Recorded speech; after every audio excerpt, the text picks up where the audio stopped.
नमस्कार। संवाद श्रृङ्खलाको आजको यो सन्दर्भ विशेषमा यहाँलाई स्वागत छ। म सरोज सिंह थापा।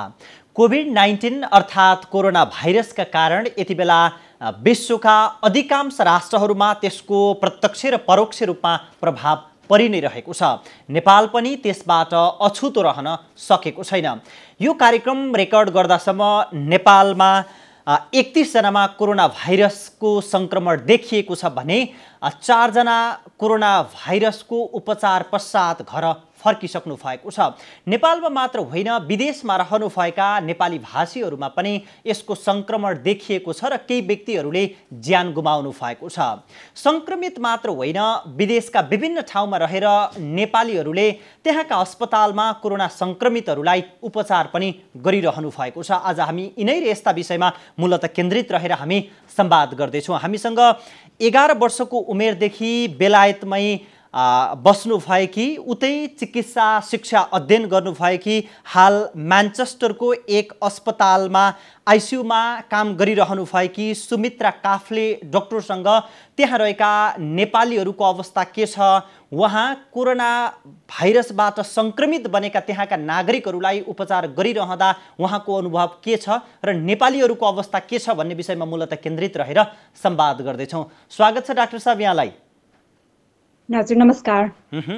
जस्तो तपाईँ कोभिड-19 बिरामी जाँच्ने फ्रन्ट लाइनको डाक्टर पनि हुनुहुन्छ, अहिले बेलायतको अवस्था चाहिँ कस्तो छ? 1,14,000 भन्दा माथि को केसेसहरू रहेको छ अहिले हामीसँग हाम्रो। त्यस्तै गरेर डेथ रेट, मृत्यु रेट चाहिँ अहिले लगभग 15,000 पुग्न लागिसकेको छ। हाम्रो यहाँ लकडाउन भएको 3 हप्ता भयो। लकडाउन भएदेखिको जुन इफेक्ट चाहिँ अहिले देखिरहेका छौँ, जस्तै हस्पिटलमा भर्ना हुने मान्छेको नम्बर्सहरू कम हुँदै गएको छ अहिले। अहिले भर्खरै गभर्मेन्ट 3 हप्ताको लकडाउन पनि अनाउन्स गरिसकेको छ। त्यही भएर यो 3 हप्तापछि होपफुली अहिले जतिको नम्बर्सहरू छ त्यो चाहिँ स्लो डाउन हुँदै जान्छ होला अनि हामी चाहिँ यो अहिले जुन कन्डिसनमा छौँ त्यहीबाट सायद निस्किन सक्छौँ होला। त्यस्तै गरेर अरू बेलायतमा अरू कुराहरू, अरू प्लानहरू के भइरहेको छ भने नयाँ फिल्ड हस्पिटल्सहरू खोलेका छन् धेरै सिटिजहरूमा, जस्तै म्यान्चेस्टरमा, लन्डनमा, बर्मिङममा। यो फिल्ड हस्पिटल चाहिँ कोरोना भाइरसको पेसेन्ट्सहरू जाने, कोरोना भाइरस भएको भएर पेसेन्टको डिमान्ड धेरै हुन्छ, त्यही भएर त्यो डिमान्डको लागि हामीले भेन्टिलेटर सप्लाई गर्नको लागि चाहिँ नयाँ हस्पिटल्सहरू खोलेका छौँ। लन्डनमा खुलिसकेको छ, म्यान्चेस्टरमा पनि खुलिसकेको छ। अनि यो हस्पिटलमा काम गर्ने डक्टर्सहरू पनि हामीले जस्तै कि रिटायर भएको डक्टर्सहरू कि आर्मीबाट हेल्प, अनि त्यस्तै यही हस्पिटलमा काम गर्ने डक्टर्सहरू तर आइसियुमा काम नगरेर अरू ठाउँमा काम गरेर काम गर्नुभएको जुन नन अर्जेन्ट कामहरू छ त्यसलाई बन्द गरेर यो हस्पिटलमा डिप्लोय गरेका छौँ। अनि त्यस्तै गरेर अरू कुरा चाहिँ जस्तै भलन्टियरिङ प्रोग्राम सुरु भएको छ, जहाँ अहिलेसम्म 500,000 भलन्टियरहरू रिक्रुट गरेका छौँ।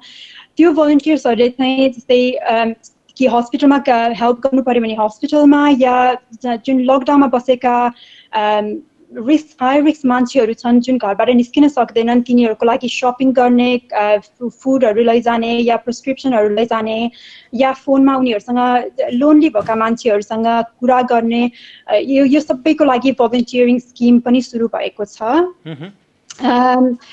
त्यस्तै हो, सबैजनाको स्पिरिट अहिलेसम्म हाई नै छ। घरमा बसेका मान्छेहरूलाई थोरै गाह्रो भएको छ, तर घरबाट निस्किनको लागि, सपिङ गर्नको लागि, या फार्मेसीमा या अर्जेन्ट मेडिकल केयर जानको लागि, या जस्तै की वर्कर जस्तै हामी जस्तो मान्छेहरू काममा जानको लागि, या एकचोटि दिनमा एक्सर्साइज गर्नको लागि चाहिँ हामी घरबाट निस्किन सक्छौँ। त्यही नै हो अहिलेसम्म बेलायतको हालखबर। ठिक छ डाक्टर साहब। जस्तो बेलायत सरकारले स्वास्थ्य सेवामा सक्रिय भएका स्वास्थ्य कर्मीहरूलाई आवश्यक पर्ने उपकरण पिपिई उपलब्ध गराउन नसकेको भन्ने आलोचना पनि अन्तर्राष्ट्रिय सञ्चार माध्यमहरूमा सुनिन्छ। त्यस्तो हो? तपाईँहरूलाई उपचारका लागि आवश्यक पर्ने स्वास्थ्य सामग्री पाउनु भएको छैन तपाईँहरूले? हो, मैले काम गर्ने हस्पिटलमा अहिलेसम्म म फोर्चुनेट छु कि हामीलाई जुन पिपिई हो त्यो चाहिँ पाइरहेका छौँ। र हो, हजुरले भनेको कुरा साँच्चै नै हो। मैले साथीहरूसँग, अरू हस्पिटलमा काम गर्ने साथीहरूसँग गर्दाखेरि उहाँहरूले भन्नुहुन्छ कि कहिलेकाहीँ मास्कहरू सिद्धेको छ, कहिले गाउँ सिद्धेको छ, र पनि कोरोना भाइरस या कोभिड-19 भएको पेसेन्टहरूको रुममा गएर ट्रिट गरिराख्नु परेको छ। गभर्मेन्टले यसको लागि प्रिपेयर गर्नको लागि धेरै नै टाइम थियो, तर अनफोर्चुनेटली युकेको गभर्मेन्टले सायद अरू गभर्मेन्ट जति त्यतिखेर पहिल्यै सुरु नै प्रिपेयर गरेन। तर होपफुली अहिले रिपोर्टमा आइरहेको छ कि टर्कीबाट या अरू कन्ट्रीहरूबाट यो अरू धेरै पिपीहरू डेलिभरी हुँदैछ युकेमा भनेर, त्यही भएर होपफुली नेक्स्ट फ्यु डेजमा चाहिँ हामीले झन् धेरै पिपी पाउँछन् अनि सबै हस्पिटलमा सबै स्टाफहरूले करेक्ट पिपीहरू पाउँछन् होला, तर अहिलेसम्म चाहिँ अलिकति कम नै छ। एनआरएनले दिएको सूचनालाई हेर्ने हो भने बेलायतमा अहिलेसम्म 16 जना नेपालीले ज्यान गुमाउनु भएको छ र ठुलो सङ्ख्यामा सङ्क्रमित हुनु भएको छ। तपाईँले उपचार गर्ने अस्पतालमा ती नेपाली सङ्क्रमितहरू हुनुहुन्छ कि हुनुहुन्न, यहाँको सम्पर्कमा हुनुहुन्छ कि हुनुहुन्न, यहाँसँग ती नेपालीको बारेमा सूचना के छ? म काम गर्ने हस्पिटलमा नेपालीहरू आउनु भएको छैन। म जुन हस्पिटलमा काम गर्छु त्यो चाहिँ नेपालीको पपुलेसन छैन त्यो हस्पिटलमा बस्ने मान्छेहरू। त्यसै गरेर तर मैले सङ्क्रमित भएर हस्पिटल जानु भएको भन्दा पनि सङ्क्रमित भएर घरमै बस्नु भएको, जस्तै माइल्ड सिम्पटम्सहरू भएर ज्वरो आएको, अलिकति कफ भएको जुन नेपालीहरू हुनुहुन्छ उहाँहरूसँग मेरो फोनमा धेरै कुरा भइरहेको छ, किनकि सबैजना डराउनु भएको हुनुहुन्छ। तर यहाँ चाहिँ हस्पिटल जानको लागि एकदमै स्ट्रिक्ट पोलिसी छ, को हस्पिटल जान पाइन्छ, को हस्पिटल जान पाइँदैन भनेर। तर जुन हस्पिटल जान नमिल्ने नेपालीहरू हुनुहुन्छ उहाँहरूले फोन गर्नुहुन्छ, मैले के गरौँ, कसो गरौँ, यो भएको छ, त्यो भएको छ भनेर उहाँहरूसँग मेरो फोनमा कन्सल्टेसन चाहिँ भइरहेको छ। मेरो एकजना दाई, मेरो मामाको छोरा चाहिँ हस्पिटल जानु पर्यो, 2-3 हप्ता अगाडि हस्पिटल जानु परेको थियो। उहाँको अक्सिजन लेभल कम भएर चेस्टमा कोभिडले के गर्छ भने चेस्ट इन्फेक्सन गराउँछ, त्यो इन्फेक्सन गराएर सिभियर भयो भने चाहिँ हस्पिटलमा अक्सिजन लिन जानुपर्छ। उहाँको अक्सिजन लेभल एकदमै कम थियो, त्यही भएर उहाँ हस्पिटल जानुभयो। 1 हप्तासम्म हस्पिटलमा अक्सिजन लिएपछि अहिले बेटर भएर घर फर्किनु भएको छ। तर त्यो बाहेक अरू नेपालीहरूलाई चाहिँ मैले हस्पिटलमा जाँचेको छैन। म काम गर्ने जस्तो बेलायतमा रहनुभएका नेपालीहरू ठुलो सङ्ख्यामा हुनुहुन्छ, त्यहाँ त जुन गोर्खा रेजिमेन्टका पनि व्यक्तिहरू हुनुहुन्छ, नेपालीहरूको अवस्था चाहिँ कस्तो छ? जुन लकडाउनको रुल्स छ नि त्यो नेपालीहरूले चाहिँ एकदमै राम्रोसँग फलो गर्नुभएको छ। मैले जहाँसम्म सुन्छु हजुर पालन गर्नुभएको छ। मैले जहाँसम्म सुन्छु सबै नेपालीहरूले जुन सही कुरा हो, जुन सही काम गर्नुपर्छ योमा, त्यो सबैजनाले गर्नुभएको छ। नेपालीहरूमा चाहिँ अलिकति सायद सोसियल मिडियाले गर्दा होला कहिलेकाहीँ फेक न्युजहरू धेरै आइरहेको छ, त्यसले गर्दाखेरि डर धेरै नै छ। जस्तै मलाई बाहिरबाट हेर्दाखेरि मलाई लाग्छ डर धेरै राख्नु भएको छ भनेर। तर चाहिँ भाउजूले भन्नुभयो 16 जनाको मृत्यु भयो, त्यो चाहिँ एकदमै दुःखको कुरा छ। त्यसले गर्दाखेरि पनि सायद डर धेरै नै छ होला कम्युनिटीमा। जनाले एकअर्कासँग कुरा गरेर, फोनमा कुरा गरेर या जस्तै भाइबरहरूमा कुरा गरेर एकअर्कालाई सपोर्ट गरिराख्नु भएको छ मैले जहाँसम्म सुन्छु। अनि जस्तै मैले अघि भने मलाई पनि फोन आइरहेको हुन्छ जहाँ घरमा सिम्पटम्स भएका मान्छे नेपालीहरू फोन गरिरहेको हुनुहुन्छ, त्यसरी हामीले सपोर्ट दिन सकिरहेका छौँ। बेलायतको कुरा गर्नुपर्दा युरोपकै इपी सेन्टरको रूपमा कोरोना भाइरसको त्यहाँ सङ्क्रमण फैलियो, ठुलो सङ्ख्यामा व्यक्तिहरूले ज्यान गुमाए, सङ्क्रमितहरूको सङ्ख्या पनि त्यत्तिकै ठुलो छ। तर बेलायत त संसारको व्यवस्थित र शक्ति सम्पन्न राष्ट्र पनि हो, त्यसो भए यसको व्यवस्थापनमा बेलायत सरकार कहाँनेर चुक्यो? यति धेरै सङ्क्रमितहरू किन भए, किन यस्तो अवस्था भयो त बेलायतको? युरोप चाहिँ अहिले एपिसेन्टर भएको छ। बेलायतमा मात्र नभएर अहिले एकदमै ठुलो नम्बर्सहरू चाहिँ स्पेनमा, इटलीमा अनि युएसएमा पनि छन्। हामीले चाहिँ पहिला जब कोरोना भाइरसको केसहरू यो देशमा आयो त्यतिखेर सायद 2-3 कुराहरू जुन हामीले गर्नुपर्ने थियो त्यो छिटो गरेनौँ। जस्तै हामीले अघि भने जस्तै हामीले लकडाउन गरेको 3 हप्ता मात्र भयो यहाँ, जस्तै नेपालमा पनि त्योभन्दा धेरै लकडाउन समय भइसक्यो लकडाउन गर्नुभएको। सायद हामीले यो लकडाउन चाहिँ अलि अगाडि गर्नुपर्ने थियो होला, त्यो गरेको भए अहिले जति नम्बर देखेका छौँ त्यति देख्थ्यौँ होला। त्यस्तै गरेर जब पहिला नम्बर्सहरू आए त्यतिखेर हामीले जसरी कन्ट्याक्ट ट्रेसिङ गरेर अनि त्यो कन्ट्याक्टमा मान्छेहरूलाई टेस्टिङ गर्ने, त्यस्तै गरेर हेल्थ केयर प्रोफेसनलहरू जसलाई सिम्टम्स भएको थियो उनीहरूलाई टेस्टिङ गर्ने त्यो उपलब्धि थिएन अनि त्यतिखेर गर्न सकेनौँ। त्यो कारणले पनि अहिलेको जुन समस्या छ सायद मलाई लाग्छ त्यसको अब हामीले एक्सन गर्नुपर्ने थियो, त्यो एक्सन गर्नको लागि अलिकति डिले भयो, त्यहाँ समयमा गरिएन। त्यसो भए बेलायतको राष्ट्रिय स्वास्थ्य सेवा NHS को जुन ओज थियो अथवा भनौँ त्यसको जुन गरिमा थियो आम जनताबाट त्यो विश्वास चुकेको हो त्यसो भए? मलाई लाग्दैन NHS को रेपुटेसन या NHS को जुन स्टेटस थियो त्यो अहिले चुकेको छ जस्तो मलाई लाग्दैन। NHS यहाँको यस्तो संस्था हो कि जहाँ हजुर जति गरिब भए पनि, जति धनी भए पनि, जति ठुलो मान्छे भए पनि, सानो मान्छे भए पनि, लन्डनको एकदम ठुलो हस्पिटलमा गए पनि या वेल्सको एउटा गाउँको हस्पिटलमा गए पनि सबैजना मान्छेले एउटै ट्रिटमेन्ट, एउटै रूपमा सबैजनालाई हामीले ट्रिट गरेको हुन्छौँ। कसैलाई धेरै कसैलाई थोरै दिँदैनौँ। यो NHSमा यस्तो इन्स्टिट्युसन 50 वर्ष अगाडि पनि यसको मोटो त्यही नै थियो, अहिले पनि यसको मोटो त्यही नै छ। 10 वर्षदेखि अहिले NHSमा अन्डर फन्डिङ हुन थालेको धेरै नै टाइम भइसकेको छ। यो अन्डर फन्डिङ भएको भएर NHSमा प्रब्लम्सहरू छन्, तर जुन NHS को स्पिरिट छ, जुन NHSमा काम गर्ने हामी स्टाफहरू छौँ, यो बेलामा भोलन्टियरिङ गर्नेदेखि लिएर भनौँ रिटायर भएको मान्छेहरू आएर पनि, जस्तै म मेटर्निटी लिभमा थिएँ, मेटर्निटी लिभ मेरो सर्ट बनाएर म पहिल्यै काम गर्नेदेखि लिएर अरू जुन डक्टर्स नर्सेसहरू हुनुहुन्छ जो पार्ट टाइम काम गर्नुहुन्थ्यो उहाँहरूले फुल टाइम काम गर्न सुरु गरेर जति सक्यो त्यति हामीले NHSलाई कन्ट्रिब्युट गर्न गरेका छौँ। त्यही भएर NHS को स्पिरिट, NHS को रेपुटेसन मलाई लाग्छ त्यो कम भएको छैन। त्यस्तै गरेर NHSमा जुन हामीले ट्रेनिङ पाउँछौँ, जस्तै कन्सल्टेन्ट टप डक्टर बन्नको लागि 1-2 वर्ष मात्र नभएर 10 वर्ष नै लाग्छ यहाँ जुन NHSमा ट्रेनिङ गरेर। त्यस्तै गरेर नर्सेसले, डक्टर्सले ट्रेनिङ जुन पाउँछ त्यो गएको छैन। त्यही भएर मलाई लाग्दैन NHS को रेपुटेसन कम भएको छ। तर जस्तै हजुरले USA पनि देख्नुभएको छ, इटलीमा पनि देख्नुभएको छ, स्पेनमा पनि देख्नुभएको छ, सबै हेल्थ केयर सिस्टम यो बेलामा स्ट्रेच भएका छन्। स्पेसली नम्बर्स अब 1-2 लाखमा गएपछि सबै हेल्थ केयर सिस्टम स्ट्रेच हुन्छन् नै, त्यस्तै गरेर हामी पनि स्ट्रेच भएको छौँ। तपाईँले यसो भन्दै गर्दाखेरि बेलायतमा त जुन स्वास्थ्य क्षेत्रमा सदुपयोग गरेको अथवा छुट्याइएको बजेट पनि ठुलो छ, जुन स्रोत साधनका हिसाबले पनि शक्ति सम्पन्न छ भनेर भन्छौँ, तर पनि बेलायतलाई नै व्यवस्थापन गर्नका लागि अथवा कोरोनासँग लड्नका लागि किन यति धेरै समस्या पर्यो? हो, बेलायतको लागि NHS को लागि फन्डिङ छ, तर बेलायतमा जसरी NHS कसरी काम गर्छ भने ट्याक्स सिस्टमबाट काम गर्छ यहाँ, हैन? मान्छेहरूले आफै पैसा राखेको हुँदैनन्, गभर्मेन्टले पैसा राखेको हुन्छ। अनि अभियसली गभर्मेन्टले NHSमा मात्र नभएर अरू जस्तै आर्मीमा या अरू सोसियल केयरहरूमा पनि पैसा राख्नुपर्छ। अनि यति बेला जस्तै डिफ्रेन्ट पोलिटिसियन, डिफ्रेन्ट पोलिटिकल पार्टीको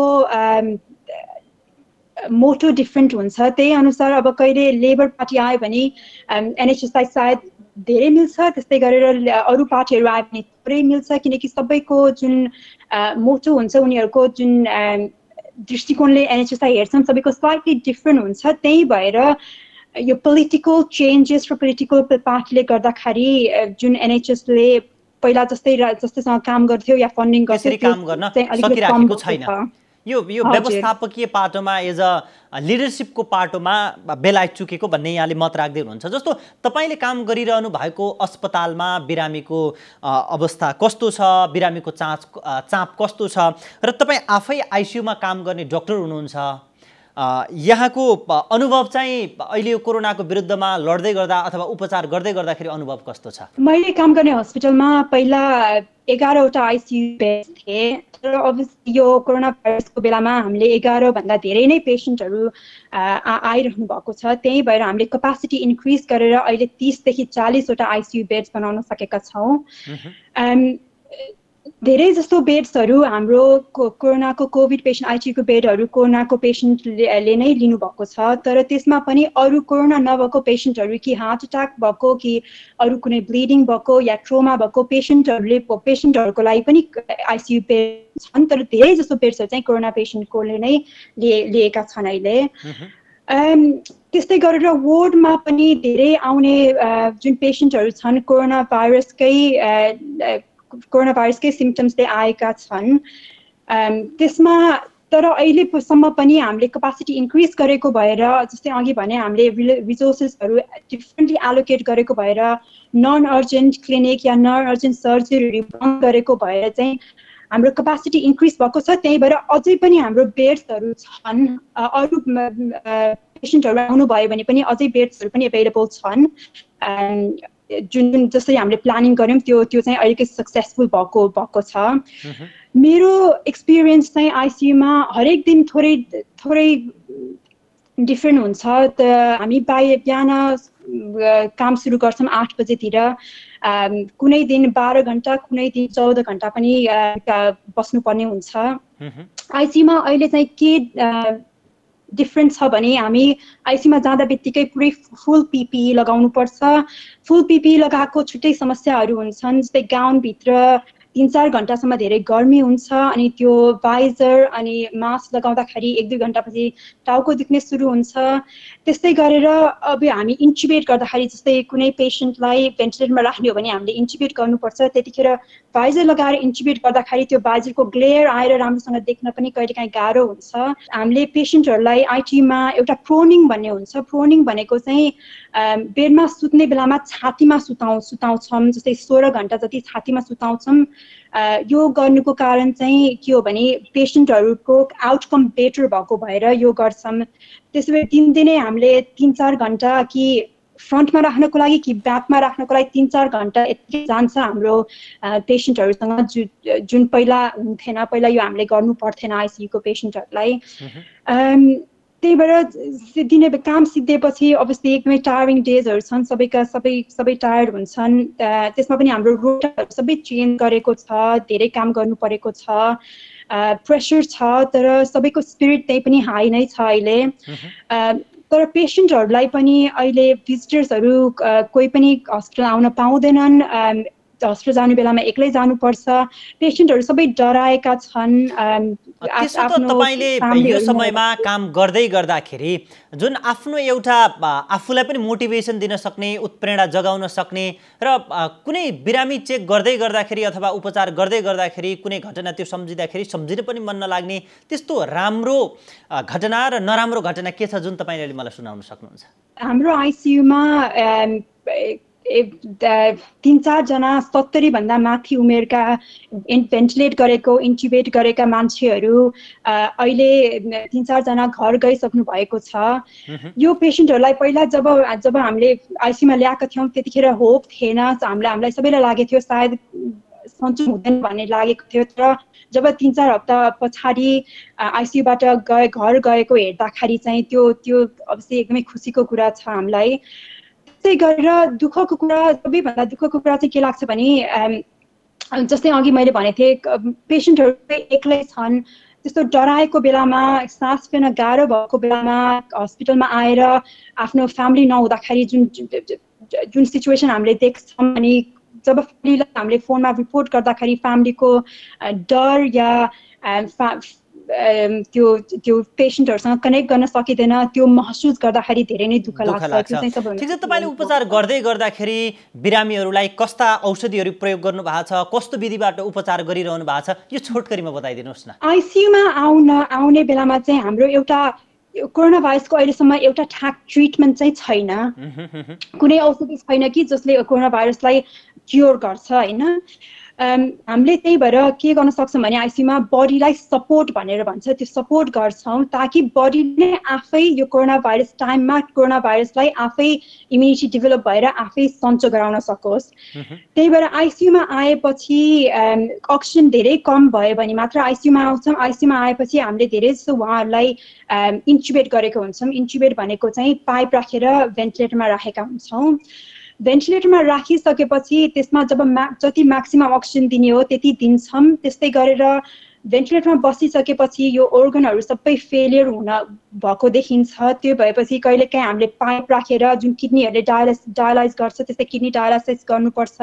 त्यस्तै अरू नेकमा पाइपहरू राखेर अरू मेडिसिनहरू जस्तै हामीले भन्छौँ नोरोड्रेनालिन एड्रेनालिन भन्ने मेडिसिनहरू हुन्छ जुन हार्टलाई सपोर्ट गर्ने ब्लड प्रेसरलाई सपोर्ट गर्ने यस्तो मेडिसिनहरू दिएर पेसेन्टहरूलाई 2-3 हप्तासम्म राख्छौँ। त्यस्तै अघि मैले जस्तै भने COVID-19 को पेसेन्ट्सहरूलाई ARDS भन्ने हुन्छ जुन चेस्ट इन्फेक्सन भएको भएर सास फेर्न एकदमै गाह्रो हुन्छ। यिनीहरूले चाहिँ हामीले प्रोनिङ गर्यो भने उनीहरूलाई फ्रन्टमा राख्यो भने अलिकति बेटर रिजल्टहरू देखेका छौँ। त्यही भएर यिनीहरू सबैलाई हामीले प्रोनिङ गर्छौँ अनि प्रोनिङ गरेपछि फेरि 16 घण्टापछि फेरि ब्याक राख्छौँ अनि कहिलेकाहीँ फेरि यिनीहरूलाई प्रोनिङ गर्नुपर्छ, त्यो गरेका छौँ। त्यस्तै गरेर स्पेसिफिक ट्रिटमेन्ट छैन, खालि सपोर्टिभ ट्रिटमेन्ट मात्र दिएका छौँ। बेलायतको कुरा गरिरहँदाखेरि अब नेपालको कुरातर्फ आउँ। तपाईँ बेलायतमै बसे पनि नेपालको अवस्था देखिरहनु भएको छ, जानिरहनु भएको छ। हामी लकडाउनको करिब 1 महिनाको समय बिताउन आँटिसकेका छौँ। अहिलेसम्म आइपुग्दा 31 जनामा सङ्क्रमण देखिएको छ र त्यसमा पनि करिब 4 जना उपचार पश्चात घर फर्किसक्नु भएको छ। बाँकी सङ्क्रमितहरूको अवस्था पनि सामान्य छ भनेर चिकित्सकहरूले बताइरहनु भएको छ। संसारका शक्ति राष्ट्रहरूको अवस्था त्यस्तो हुँदाखेरि नेपालको अवस्था अलिक फरक छ। यसलाई चाहिँ एज अ डक्टरको रूपमा चाहिँ तपाईँले कसरी हेर्नुहुन्छ? त्यो धेरै खुसीको कुरा हो कि नेपालमा अहिलेसम्म यहाँ जस्तो सिचुएसन भएको छैन। नेपालले पहिला के एकदमै राम्रो कुरा गर्यो भने पहिला थोरै नम्बर्स हुने बेलामा नै मैले जहाँसम्म सुनेको छु समाचारमा कन्ट्याक्ट ट्रेसिङ गरेर यी मान्छेहरूलाई आइसोलेसनमा राखेको थियो। त्यस्तै गरेर हजुरले भन्नुभयो लकडाउन एकदमै अगाडि नै लकडाउन गरेको भएर जसरी यहाँ फैलियो त्यसरी फैलिन सकेन। त्यही भएर त्यो कुरा चाहिँ नेपालले एकदमै ठिक गर्यो। त्यही भएर अहिले जस्तो हाम्रो समस्या छ त्यो हजुरहरूले भोग्नु परेन। जस्तो अहिलेको यो परिस्थितिमा नेपाल र नेपालीलाई दिने तपाईँले सुझाव केही छ, केही भन्न चाहनुहुन्छ? नेपाललाई मैले के भन्न चाहन्छु भने लकडाउनको बेलामा जुन रुल्स छ सबैजनाले फलो गरौँ अनि त्यो माथि पनि जुन यङ मान्छेहरू हुन्छन्, उमेर नपुगेका मान्छेहरूलाई हामीले यो नठानु कि हामीलाई त लाग्दैन यो बुढाबुढीलाई लाग्ने मात्र रोग हो भनेर नठानु। धेरै मैले आइसियुमा 30-40 वर्षका मान्छेहरूलाई पनि भेन्टिलेटरमा राखेको छु। त्यही भएर सबैलाई लाग्छ यो हो, हजुरलाई रिस्क अलिकति कम हुन्छ होला। त्यस्तै गरेर आफूलाई सिम्पटम्स नभएको भएर अरूको घर जाने या हजुरआमालाई भेट्न जाने नगरौँ। धेरै जस्तोलाई स्पेसली यङ मान्छेहरूलाई सिम्पटम्स नभइकन पनि रोग हुनसक्छ। त्यही भएर त्यो नगर्यौँ भने गभर्मेन्टको एडभाइस फलो गऱ्यौँ भने अनि त्यस्तै गरेर हात धुने सोप र वाटरले हात धुने एटलिस्ट 20 सेकेन्डसम्म अनि कफ या स्निज गर्ने बेलामा यसरी एल्बोमा गर्ने, बाहिरै जानु पर्यो भने 2 मिटरको डिस्टेन्स राख्ने अनि यो सबै गऱ्यौँ। अनि त्यसमाथि फेरि कुनै नयाँ पेसेन्ट आयो भने जस्तै गभर्मेन्टले गरिरहेको छ कन्ट्याक्ट ट्रेसिङ गर्ने, तिनीहरूलाई आइसोलेट गर्ने अनि त्यस्तै गरेर यदि हजुरलाई सिम्पटम्स भयो भने हस्पिटल जानै पर्छ भन्ने छैन। हजुर सकेसम्म घरमा बसेर 7 दिनसम्म अरू फ्यामिली मेम्बर्सहरूसँग पनि आइसोलेट गरेर बस्नु पर्यो। अनि त्यही घरमा बस्ने मान्छेहरूले चाहिँ 14 दिनसम्म घरमै बसेर आइसोलेट गर्नु पर्यो। यदि यो गर्यौँ भने चाहिँ सायद नेपालमा जुन यहाँ जस्तो सिचुएसन छ त्यो आउँदैन होला। त्यही नै यहाँ पनि जुन कोरोना भाइरसबाट सङ्क्रमितहरूको फ्रन्ट लाइनमा बसेर उपचारमा सक्रिय हुनुहुन्छ, तपाईँ पनि सुरक्षित हुनुहोस् र तपाईँलाई यो समय र संवादका लागि कुराकानीका लागि म धेरै धेरै धन्यवाद व्यक्त गर्न चाहन्छु। धन्यवाद मलाई राख्नुभएको भएर। दर्शकबिन, उहाँ हुनुहुन्थ्यो म्यान्चेस्टरको एक अस्पताल लेटनमा आइसियुमा कार्यरत नेपाली चिकित्सक सुमित्रा काफ्ले। उहाँसँग बेलायतमा कोरोना भाइरसको उपचार कसरी भइरहेको छ, चिकित्सकहरूको अवस्था कस्तो छ, नेपालमा अहिले देखिएको यो परिस्थितिलाई सामना गर्नका लागि के गर्नुपर्छ र बेलायतमा उपचार गरिरहनु भएकी चिकित्सकले नेपाल र नेपालीलाई दिने सुझाव के हो र कस्ता छन् भन्ने विषयमा मूलतः केन्द्रित रहेर संवाद गर्यौं। नयाँ पात्र र विषयका साथ पुनः उपस्थित हुनेछौँ। नमस्कार।